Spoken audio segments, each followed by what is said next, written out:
नमस्कार दोस्तों। आज हम बात करेंगे एस्पेक्ट स्ट्रेंथ और दृक् बल की।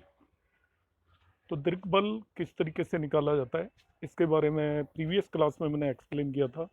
आप जाकर मेरा वीडियो देख सकते हैं। तो उसके जितने भी कंपोनेंट हैं उनके बारे में मैंने बताया था। आज मैं एक प्रैक्टिकल एग्जांपल लेकर इसे एक्सप्लेन करूंगा कि हम दृक् बल किस तरीके से निकालेंगे। तो दृक् बल का जो कंपोनेंट होता है, सबसे पहला होता है दृष्टि केंद्र निकालना। दृष्टि केंद्र निकाला जाता है एस्पेक्टेड प्लैनेट्स के लॉन्गिट्यूड में से एस्पेक्टिंग प्लैनेट का लॉन्गिट्यूड सब्ट्रैक्ट करेंगे।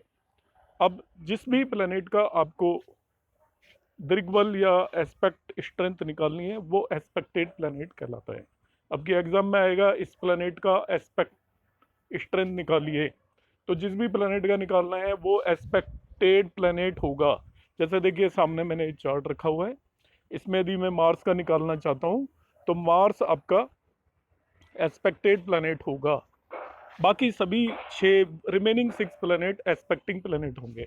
तो हम क्या करेंगे, मैंने इन सभी के लॉन्गिट्यूड यहाँ पर प्लेस किए हुए हैं प्लैनेट्स के साथ, इस चार्ट में आप नोट कर सकते हैं। तो मार्स के लॉन्गिट्यूड में से बाकी सभी के लॉन्गिट्यूड को सब्ट्रैक्ट करेंगे। इस तरीके से आपके पास 6 दृष्टि केंद्र आएंगे। अलग अलग प्लैनेट के लिए अलग अलग दृष्टि केंद्र मिलेगा। इसमें एक चीज़ ध्यान रखनी है कि अब जैसे मार्स का लॉन्गिट्यूड 103.18 है, मगर सन को जब हम सब्ट्रैक्ट करेंगे तो सन का लॉन्गिट्यूड इससे ज़्यादा है, तो वो सब्ट्रैक्ट हो नहीं सकता। तब हम इसमें 360 ऐड कर देंगे जब भी ऐसा हो रहा है। तो आपने ये सब लॉन्गिट्यूड नोट कर लिए होंगे। अब मैं आपको इसकी कैलकुलेशन बताता हूँ। यहाँ पर ये मैंने टेबल बनाई हुई है जिसमें टेबल ऑफ एस्पेक्ट एंगल बोल रहा हूँ इसे। दृष्टि केंद्र निकाल रहे हैं और दृष्टि केंद्र को एस्पेक्ट एंगल भी बोला जाता है। ये होगा longitude of expected planet minus longitude of expecting planet. अब देखिए ध्यान से, सपोज मुझे दृष्टि केंद्र सन सूर्य का निकालना है।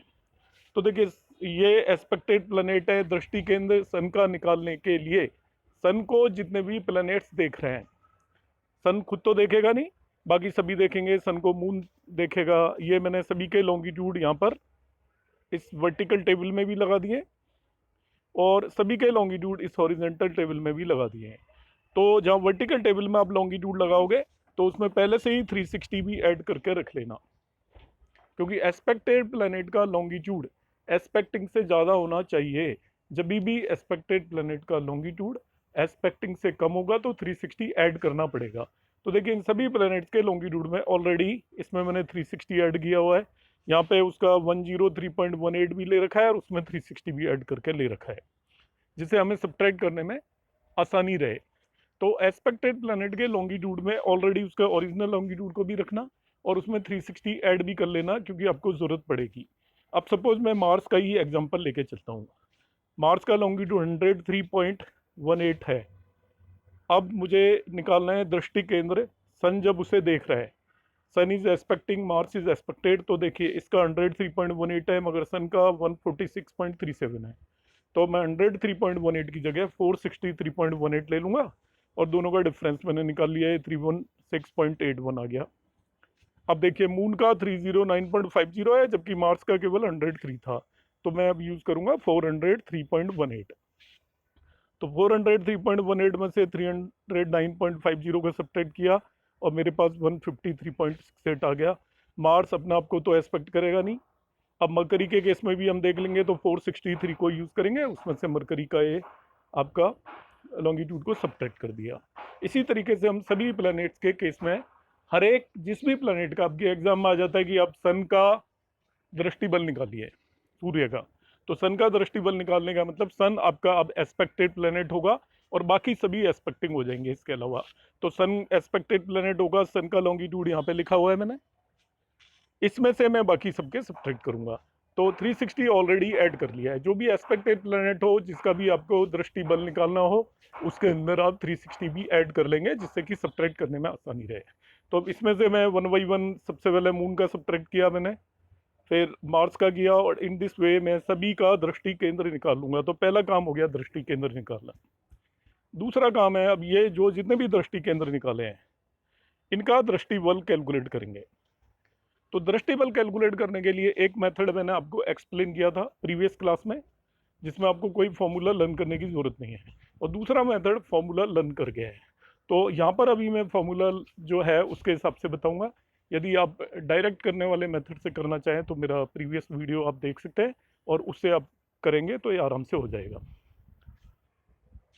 तो यहाँ पे क्या होता है कि जब एस्पेक्ट एंगल 0 से 30 डिग्री होता है तो दृष्टि वैल्यू नील होती है। एस्पेक्ट एंगल 30 to 60 होता है तो आपको ये फॉर्मूला लगाना है।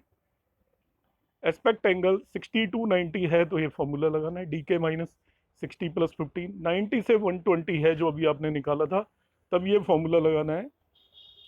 120 से 150 है तो 150 माइनस डी के हो जाएगा। 150 से 180 है तो डी के माइनस 150 इंटू 2 हो जाएगा, और 180 से 300 है तो 300 माइनस डी के डिवाइडेड बाई 2 हो जाएगा।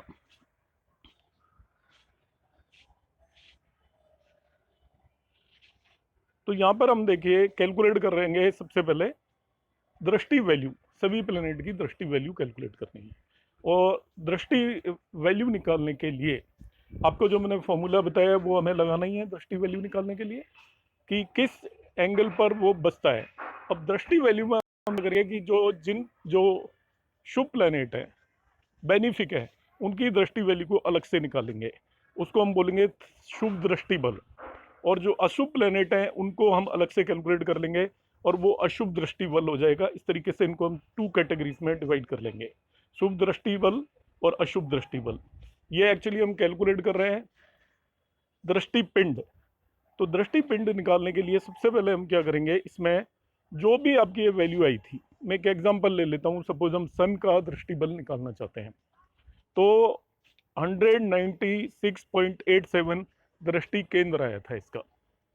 तो अब मुझे इसकी दृष्टि वैल्यू निकालनी है, तो 196.87 किस रेंज में आता है, अब ये देख लीजिए, इस रेंज में आता है। 196.87 इस रेंज में आता है। तो इसकी दृष्टि वैल्यू निकालने के लिए मैं लिखूंगा 300 माइनस 196 पॉइंट जो भी था डिवाइडेड बाई 2। जो वैल्यू आई वो आपकी मून की दृष्टि वैल्यू आ जाएगी।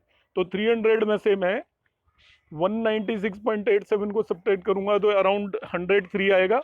अप्रोक्सीमेटली ले रहा हूं मैं 103, और डिवाइडेड बाई 2 तो आपका देख लीजिए 51.5 के आसपास आएगा। तो यहाँ पर आप इस टेबल में देखिए ये 51.57 दे रखा है आपका। ये सब एस्पेक्टेड प्लैनेट है। अब यहाँ पे इस टेबल में एस्पेक्टेड प्लैनेट को ऊपर रख दिया है। मैं सन का दृष्टि बल निकाल रहा हूँ, तो सन के लिए मैंने यहाँ पर दृष्टि वैल्यू की वैल्यू निकाल ली। मून देख रहे हैं तो वो 51.57 हो गया। इन दिस वे हम इसको कैलकुलेट करेंगे। अब सन को यहाँ पर भाई दिए मार्स देख रहे हैं तो हम क्या करेंगे, देखिए मरकरी के केस में निकालते हैं। तो मरकरी के केस में मैं केवल सन का एग्जांपल लेके बता रहा हूँ आपको। तो मरकरी के केस में आप देखिएगा क्या आ रही है वैल्यू। ये मरकरी है 335.84 है, तो 300 से ऊपर हो जाती है तो दृष्टि वैल्यू 0 हो जाती है। तो मरकरी के केस में 0 हो गई। अब मार्स के केस में तो 0 नहीं होगी। इसके बाद आप देख लीजिए वीनस के केस में भी ये 0 होगी, और सैटर्न के केस में भी 0 होगी। मरकरी के केस में भी 0 होगी, जुपिटर के केस में भी 0 होगी, आपका वीनस के केस में भी 0 होगी, और सैटर्न के केस में भी 0 होगी। क्योंकि जो दृष्टि केंद्र की वैल्यू 300 से 360 के बीच में हो तो दृष्टि वैल्यू 0 हो जाती है। आपको इस केस में तो हमने कैलकुलेट कर ही ली थी मून के केस में। अब मार्स के केस में कैलकुलेट कर लेते हैं। 43.19 आ रहा है। तो अब देखिए 43.19 इस रेंज में आता है 30 से 60। तो मैं क्या करूंगा 43.19 माइनस 30 डिवाइडेड बाई 2 यहाँ पे रख दूंगा, तो अप्रोक्सीमेटली 7 के आसपास आ जाएगा, 6 पॉइंट समथिंग। तो देखिए यहाँ की टेबल में देख लीजिएगा, मार्स का 6.60 दे रखा है, मरकरी का 0 है, जुपिटर का 0 है, वीनस का 0 है, सन का खुद का तो होगा ही नहीं, और सैटर्न का भी 0 है। ये जो वैल्यू है ये सब बेनिफिक प्लेनेट है इस चार्ट के लिए। आप चार्ट देख लीजिएगा, मून भी बेनिफिक है, यहाँ पर मरकरी भी बेनिफिक है। और मून और मरकरी हर एक चार्ट में बेनिफिक होना जरूरी नहीं है, आपको चेक करना पड़ेगा। जैसे देखिए मैं इसमें दिखाता हूँ मून और मरकरी बेनिफिक है, किस तरीके से बेनिफिक है। मरकरी यहाँ पे बेनिफिक प्लेनेट जुपिटर के क्लोज है इसलिए बेनिफिक हो गया, और मून आपका सन से काफ़ी ज़्यादा दूर है, अपोजिट हो गया, इसलिए बेनिफिक हो गया आपका। पक्षबल देखना होता है मून के केस में।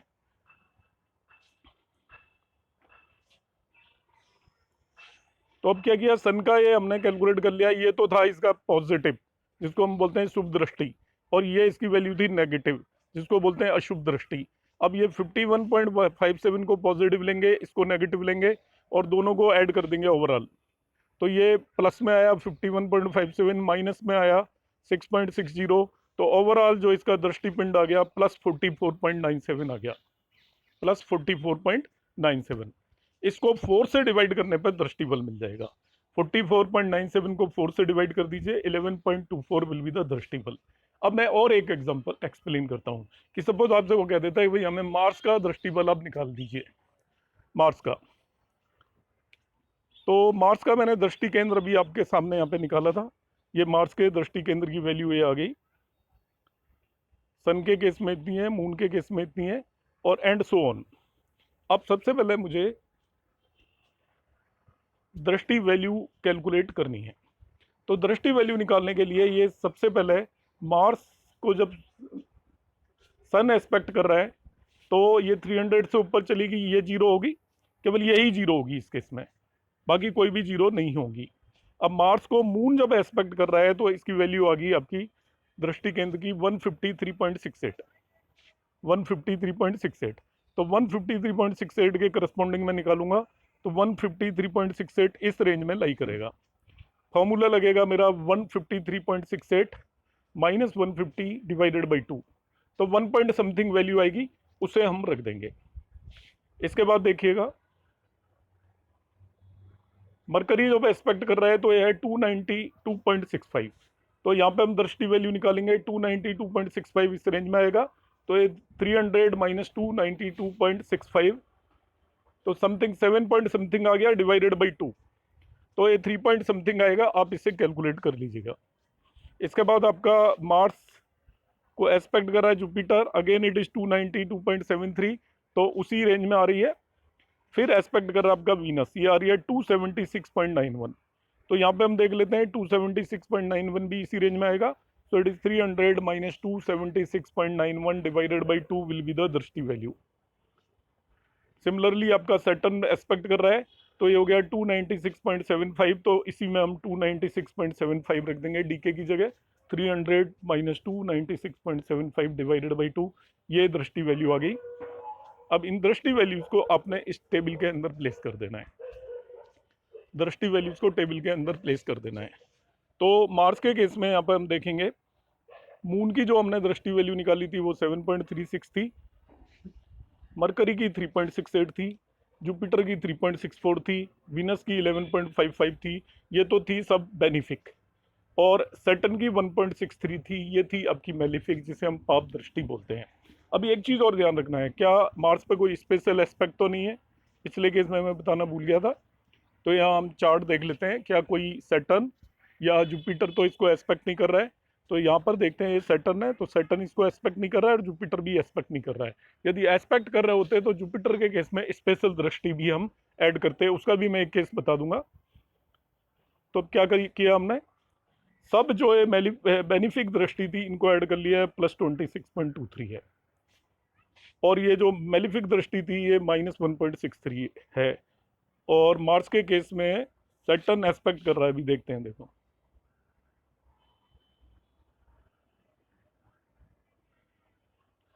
नहीं इस चार्ट में तो सैटर्न एस्पेक्ट नहीं कर रहा है, तो मे बी ये सैटर्न नहीं एस्पेक्ट कर रहा है। और एक एग्जांपल ले लेते हैं हम, suppose if you want to calculate दृष्टि बल ऑफ जुपिटर जिसमें एस्पेक्ट कर रहा हूँ, वो एग्जांपल कंसीडर कर लेता हूं मैं।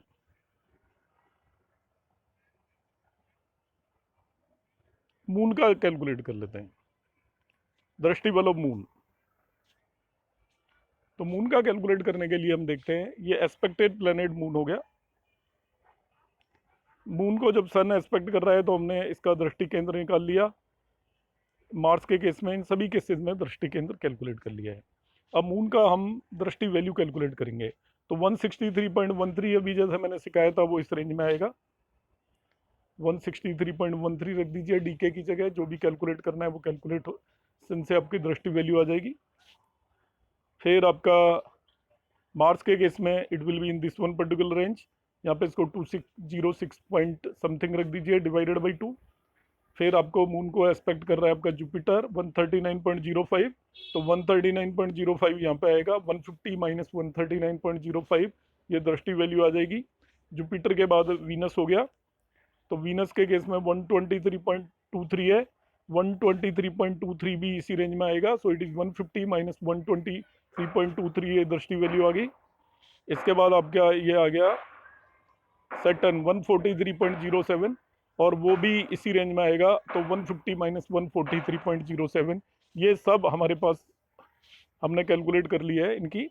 मून के केस में सभी प्लैनेट्स की दृष्टि वैल्यू, तो मरकरी की ये कैलकुलेशन आई, जुपिटर की ये आई, वीनस की ये आई, और सन की ये आई आपकी, मार्स की इतनी आई और सैटर्न की इतनी आई। ये आप कैलकुलेट करोगे तो आपको एज इट इज़ वैल्यू मिल जाएगी।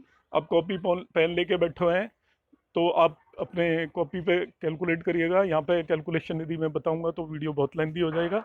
आपको कंसेप्ट समझ में नहीं आए तो आप फिर से कमेंट बॉक्स में कमेंट डाल के पूछ सकते हैं। अब यहाँ पे देखिए स्पेशल एस्पेक्ट तो नहीं है कहीं मून पे किसी का। ओरिजिनल चार्ट पे चले जाते हैं हम, तो मून हमारा यहाँ पर प्लेस्ड है। तो इस केस में आपका मून पर मार्स का स्पेशल एस्पेक्ट है, देखिए 1 2 3 4 5 6 7 8, तो मार्स का स्पेशल एस्पेक्ट है मून का। तो मार्स के केस में इसमें +15 आपको ऐड करना पड़ेगा मून में। जो भी दृष्टि वैल्यू आ रही है मार्स के केस में, you have to add +15 in that one particular part. तो जो मार्स की एस्पेक्ट वैल्यू जो भी आई है आपकी, उसमें आप +15 ऐड कर देंगे मून के केस में। तो मार्स जब इसको एस्पेक्ट कर रहा है तो उसमें हमें +15 ऐड कर देना है। फिर हम क्या करेंगे, जो पॉजिटिव वैल्यूज हैं उन सभी को अलग से ऐड कर लेंगे, नेगेटिव वैल्यूज हैं उन सभी को ऐड कर लेंगे। फिर इन दोनों का सम हम निकालेंगे। जैसे यहाँ पे पॉजिटिव वैल्यू आ रही है 78.75, नेगेटिव वैल्यू आ रही है 80.03, तो ओवरऑल -1.28 आ जाएगा। जो भी रिजल्ट आया यू डिवाइडेड बाई 4, जो 4 से डिवाइड करने पे जो वैल्यू मिलेगी दैट विल बी द दृष्टि बल। इट कैन बी नेगेटिव और पॉजिटिव। तो नेगेटिव है तो केवल दो ही प्लेनेट का दो ही केस में नेगेटिव होता है, एक तो युद्ध बल नेगेटिव हो सकता है, एक दृष्टि बल नेगेटिव हो सकता है। तो ये दृष्टि बल की वैल्यू हम इस तरीके से निकाल लेंगे।